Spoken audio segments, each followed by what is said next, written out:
Hi, I'm Donna Dewberry, the original creator of the folk art one-stroke painting technique. Welcome to the Let's Paint Studio right here at Plaid.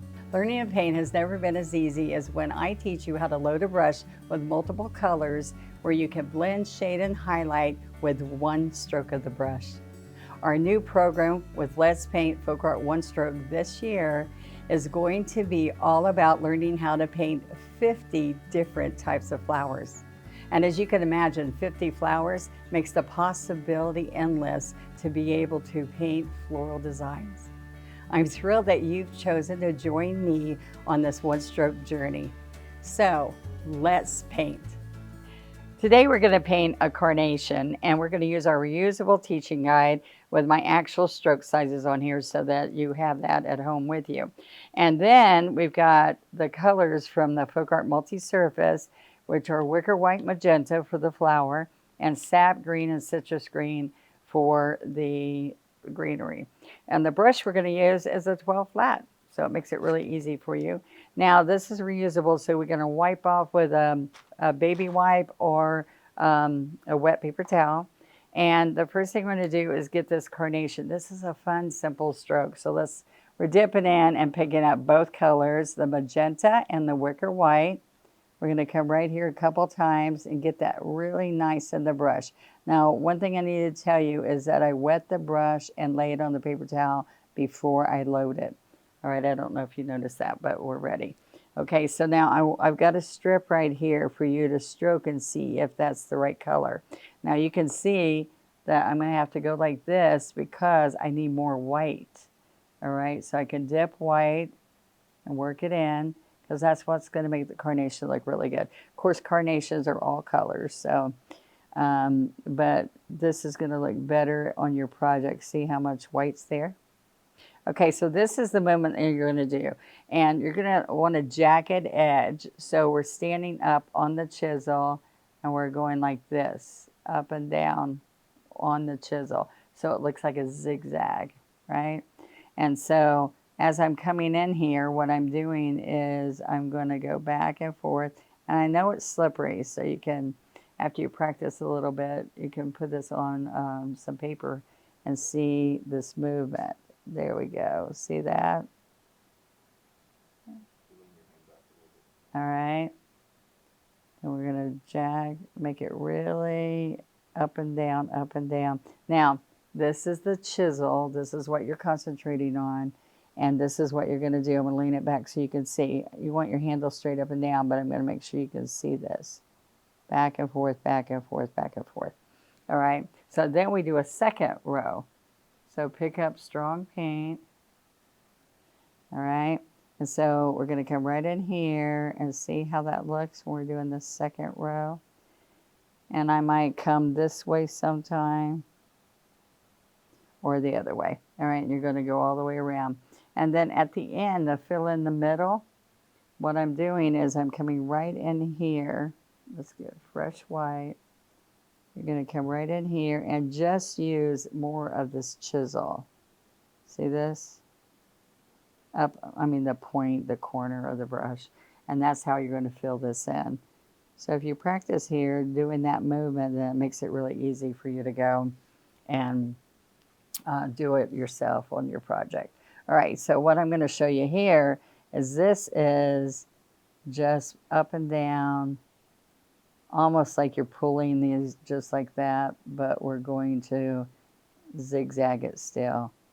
And I do a side view sometimes, just like that, where the white comes down a little bit, the wicker white, and then we put the green on it. Okay, so now what you're going to do is after you practice, you feel like you've got your color right, you're going to wipe this all off so that when we come back to do our green that we're going to add to our flowers, then we will be ready. Okay, so now this is what we're going to do. We're going to take, and all this greenery I put afterwards because I'm focusing on this triangle here. And I want you to have it right here so you watch what you're doing, but I just wanted you to see the placement of what we're doing. All right, so let's start here first. We can do this little bud.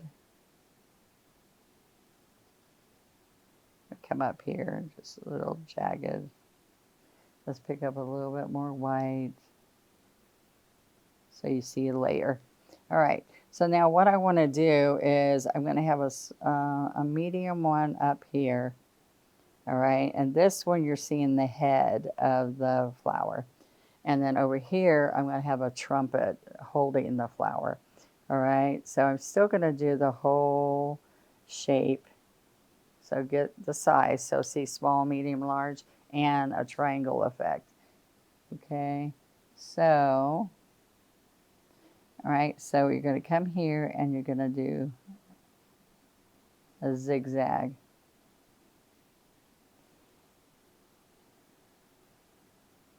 I'm going to put my finger down to steady me. All right.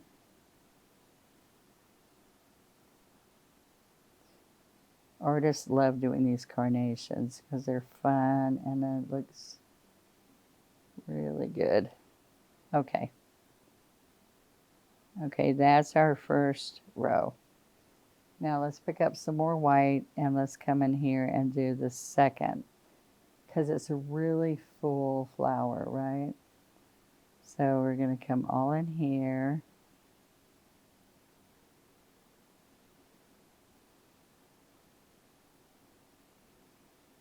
Trying to lay this so you see the stroke.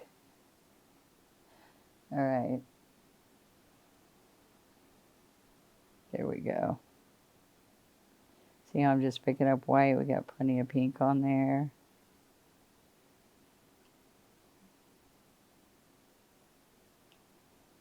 You come in here and clean that up.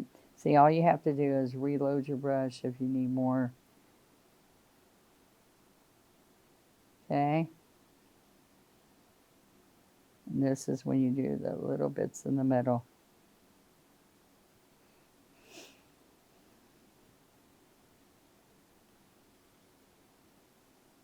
And then a little bit in the middle.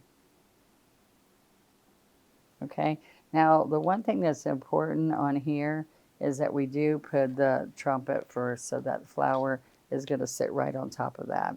All right, so see the little trumpet there? So we have to put that before we put the pink flower itself. All right, so what we're going to do is we're going to pick up with the 12 again, citrus and sap, work it in. It's got too much water in it. There we go. Sometimes try not to get really dark. Sometimes people get a really dark look.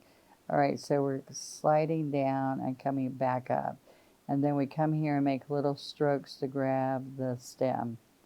All right, so when we're on the small bud, we do 1, 2, 3, but we also close it up with that base. All right, now these leaves we're going to be slender and skinny. If you remember, a carnation has little thin greenery on the sides. All right, so now we're going to carefully go put this on. Okay. Now I want you to look at it as we go because it's going to help you. The reusable teaching guides are wonderful. So I can come up in here. I'm on the chisel. My little finger is holding it. Now look, this is one is holding me stable and pulling me as I go. See this and this?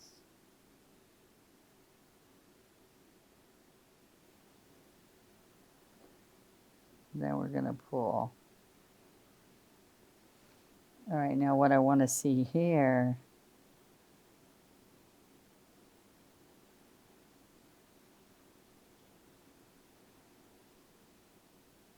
okay, and then we pull a stem. We can make these a little bit longer. All right, so before I put the pink, I can just go ahead and finish some of these leaves.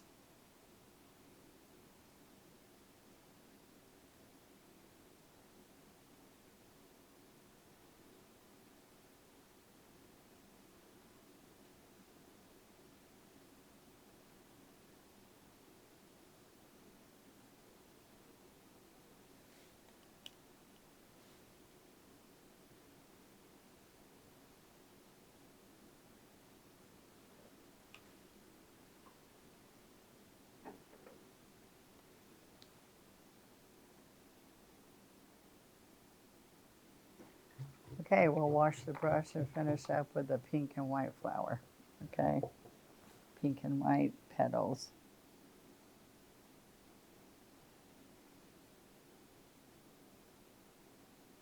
Okay, so zigzag around the edge.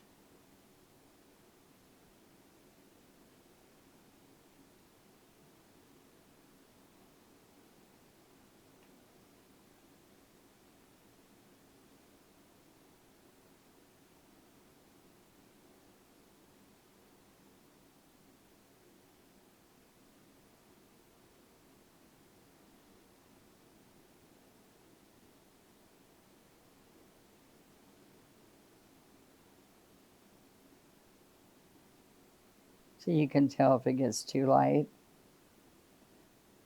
And then we just repeat it like we did the first one.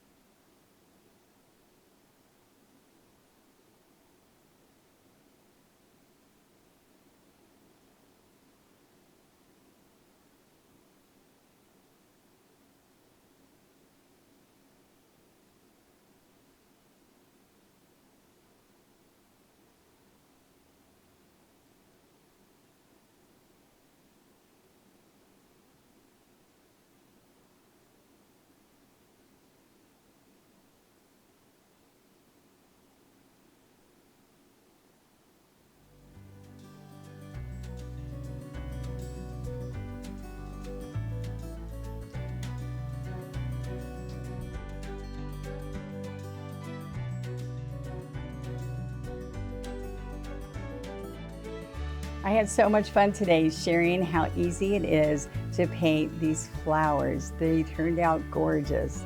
Remember, practicing on the reusable teaching guides right over my strokes gives you so much painting confidence. Thank you for joining me here in the studio.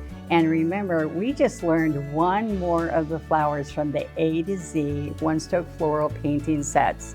And I would love for you to take pictures and share them on our Let's Paint with Plaid Facebook group by hashtagging Let's Paint Challenge.